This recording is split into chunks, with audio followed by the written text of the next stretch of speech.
What is up, Facebook and YouTube? This is the life of Kyle, and I am taking over the camera today. Let's go.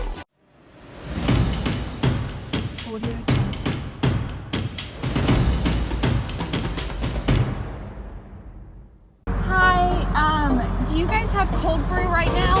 Yeah. Okay, awesome.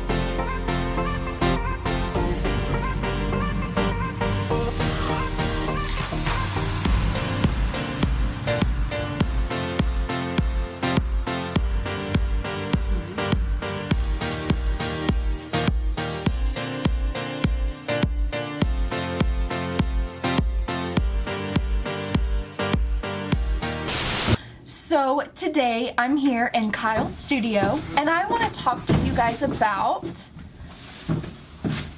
what the heck are you doing?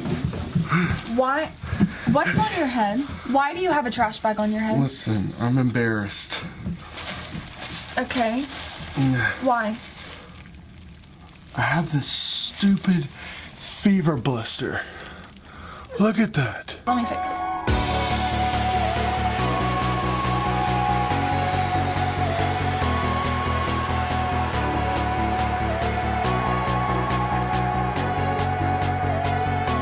Okay, so take two. This day is special because 3 years ago on this day, I got this.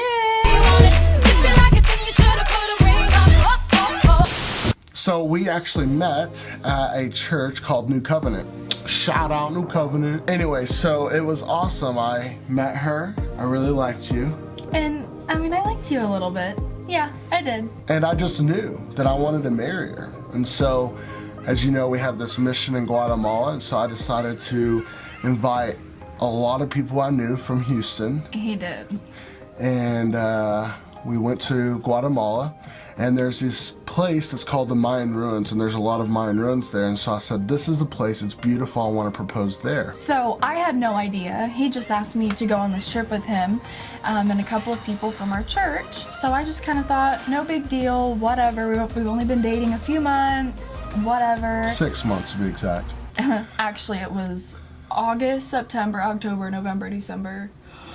You're right, it was 6 months. 6 months. Okay. So the day before we left for Guatemala, I went to every single Dollar Tree and got all the fake rose petals I could find, and I put them all in one suitcase.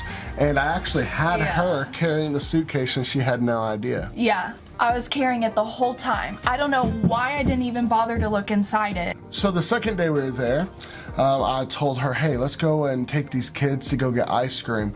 And that was my plan, because I was sending everybody else to Mayan Ruins so that way they could be ready for us to go there. We ended up walking down this long, beautiful path, and it was beautiful. There was rose petals all over the ground. I invited the whole village there, and so there was hundreds and hundreds of people there. Yeah, it was literally the moment that I actually realized what was going on. It was like life wasn't even real. It was like I just entered this dream because I was in so much shock. I mean, I was so shocked.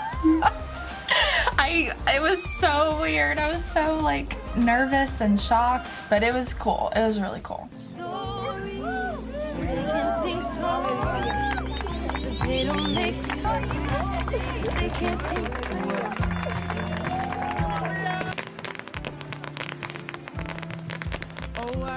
So a lot of people have asked us, you know, is marriage what we expected it to be?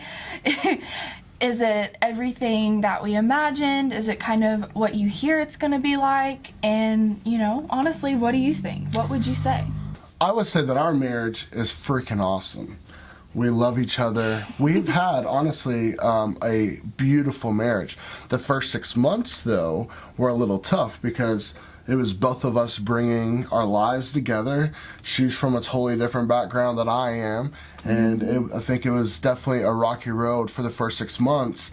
But one thing that I always tell people is if you're willing to lower yourself, if you're willing to humble yourself, I think all things are possible. What would you say? Yeah, I mean, I think he's totally right. I think that you know, it was a big adjustment because, you know, he had been living on his own for years. I had came from a totally different background, and so, I mean, if you put two worlds together, two lifestyles together, I mean, it's gonna take a while to adjust to how the other person works and whatnot. But I think, honestly, going into marriage, I think we were a little bit more intimidated and more scared than, honestly, I think someone should be, because marriage is so fun. It's so awesome when it's with the right person.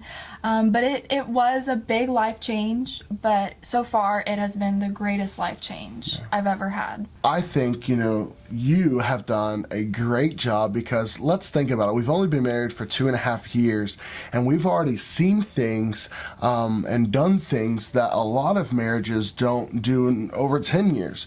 For instance, you know, we've been to Guatemala multiple times. We just got back from Guatemala with our baby, and we've had a baby. That's crazy. A lot of marriages don't have babies until like 5 years, right? We've been able to adopt a Guatemalan teenager, and he lives in our home. I'm going to tell you something. A lot of marriages, that's very difficult, and we've had him in our house for over 2 years now, and that's been most of our marriage. But we really knew that that's what God wanted us to do, is bring someone into our home to be able to care for. And she's such a godly wife and such an incredible mother figure that she's been able to just give that gift to our Guatemalan son. And so it's just been an incredible thing to be able to be on our journey with someone that you love, but that's also willing to just give their life away like that.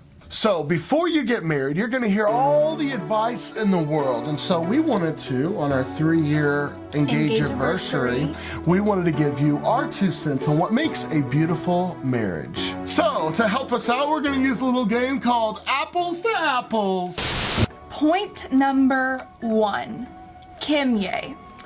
Many of you see all the glitz and glamour of their marriage and their relationship. But inside, it's dirty. No, side note, I love Kim K. But side note, I love Kanye. But Kim Kardashian and Kanye West, we know they have their problems. Don't expect your relationship or your marriage to just look the way theirs does on Instagram. Point number 2. So when you get married, you've got to understand that sometimes there's going to be some sweaty pits involved, and you got to be able to forgive the dirtiness.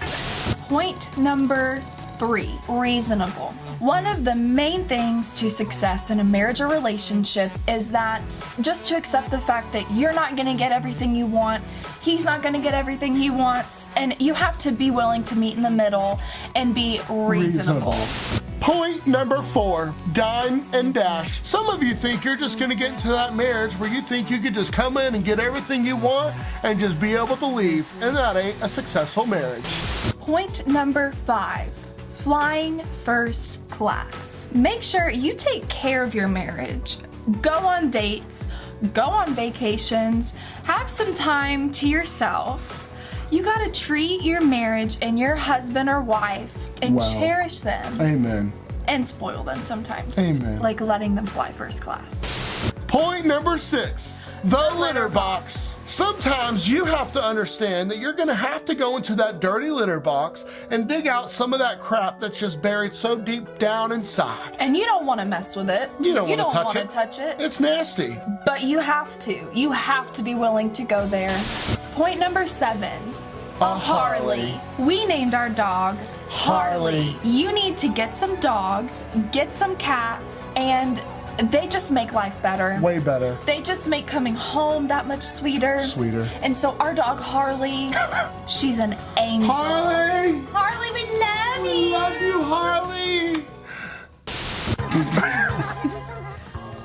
Well, that concludes our video for today. Make sure to share this video. And go and subscribe to our YouTube channel. See you soon! What do you